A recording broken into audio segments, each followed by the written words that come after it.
Guys, pag-usapan lang natin yung magbago na tayo.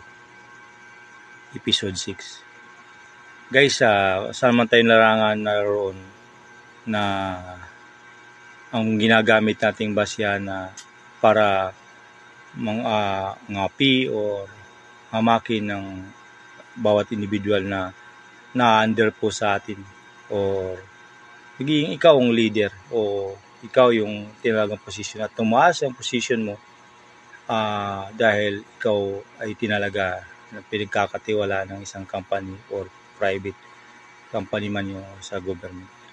Kasi guys, wag po natin gagamitin yung basyan para sabihin na ikaw masusunod or ano pa mang pamamaraan. Kasi temporary mo lang yan guys, hiniram. O temporary lang sa iyo inassign yan dahil nagpagkatiwalaan ka. Pagkakataon mo na ikaw ay kilala na nakakataas sa iyo at ikaw ang tinalaga. At huwag po natin yan naanin para iano sa mga tauhan natin. Kasi nakakasakit po minsan po tayo bilang isang mga nandyan sa katungkulan pero ginagamit pansamantala dahil sa kanilang lakas kapit doon sa taas.